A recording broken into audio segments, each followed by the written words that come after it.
Karma by को जानते हैं आप लोग? नहीं जानते। इसी कलयुग की माई थी कर्मा बाई। मांग मांग के खाती थी वो, जहां जाती थी मांग के खाती थी। एक दिन कन्हैया के मंदिर में गई दोपहर में, तो देखी कि दोपहर में पुजारी जी भोग लगा रहे थे।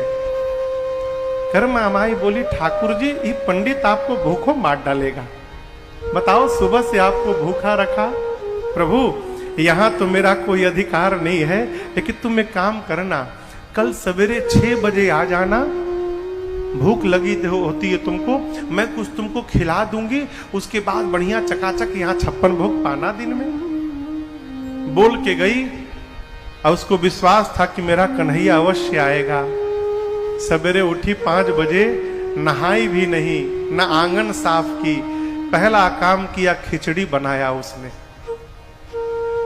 जैसे खिचड़ी बना के रखी, 6 बजा, दरवाजे पर एक 8 साल का बच्चा चला आया और आकर बोला, माँ जल्दी खिला दे, बहुत जोर की भूख लगी है।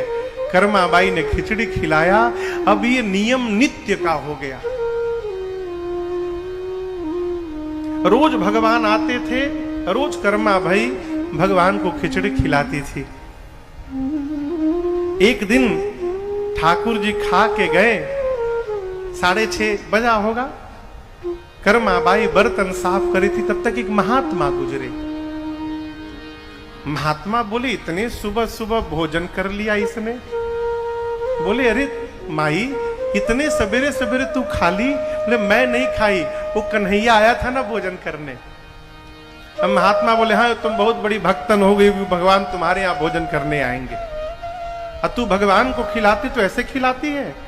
अभी तूने स्वयं स्नान नहीं किया है, तेरा आंगन गंदा पड़ा हुआ है, बर्तन जूठे पड़े हैं। माई बोली, प्रभु हमें कुछ पता नहीं कि कैसे करना चाहिए, क्या क्या करना चाहिए। महात्मा बोले, पहले तू स्वयं नहाना, आंगन को साफ करना, लीपना आंगन को, बर्तन साफ करना, फिर साफ सुथरा करके फिर भोजन बनाना। बोली, कल से करूंगी। अगले दिन उठी, साफ सफाई करने में ही समय हो गया, खिचड़ी बना नहीं था, तब तक भगवान चले आए। अब बोले, माँ जल्दी खिला। माई बनाई नहीं तो क्या खिलाएगी? जल्दी जल्दी बनाई। उधर पंडित जी महाराज मंदिर का पट खोलने के लिए घंटा पीट रहे हैं कि अब पट खोला जाएगा। भगवान अभी 2 ही 3 कौर खाए थे, जैसे देखे कि पंडित जी पट खोलने वाले हैं, अब मंदिर से मैं गायब हूं, भगवान तुरंत भागे।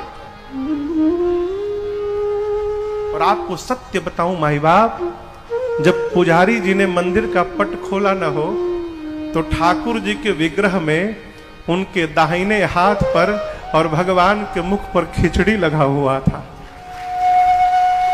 मंदिर में पुजारी जी की मति घूम गई। रात को स्वप्न दिया भगवान ने पुजारी जी को, कहा किसी से कहिएगा मत, मैं नित्य कर्मा माई के पास खिचड़ी खाने जाता हूं।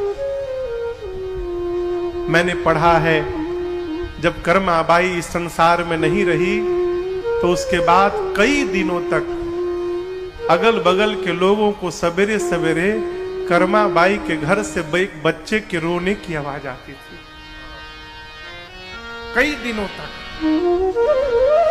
भगवान जाते थे, खिचड़ी नहीं मिलती थी तो भगवान रोते थे। और वही खिचड़ी है कि आज भी श्री जगन्नाथपुरी में 56 भोग लगे चाहे न लगे, लेकिन जगन्नाथ भगवान को आज भी कर्मा बाई की खिचड़ी खिलाई जाती है और नित्य खिलाई जाती है। आपसे कहूं, एकादशी के दिन चावल छूना भी पाप है, खाना तो बहुत दूर। एकादशी के दिन ठाकुर जी की सेवा होती तो तिलक करके चावल नहीं लगाया जाता। केवल धरती पर एक स्थान है जहां एकादशी को भी कैद खाने में डाल दिया गया है, वो है जगन्नाथपुरी। एकादशी भगवान गए, जाकर जगन्नाथ से स्वामी से बोले कि आप खिचड़ी नहीं खाएंगे, चावल है।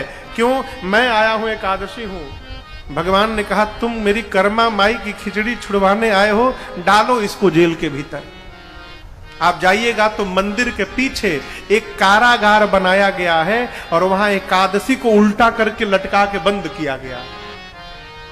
पूरे धरती पर एकमात्र स्थान है जगन्नाथ भगवान की पुरी, जहां पर एकादशी का कोई प्रभाव नहीं है।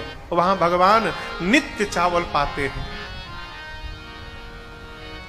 अब बताओ, कर्मा बाई के लिए यदि रघुनाथ जी आ सकते हैं, कन्हैया आ सकते हैं, हमारे आपके लिए क्यों नहीं आ रहे माई बाप?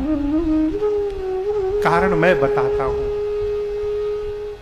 कर्मा ने जीवन में भगवान से कभी कुछ मांगा नहीं हो, लुटाती ही रही अपना। और याद रखिएगा, जहां मांग होती है वहां से प्रेम समाप्त हो जाता।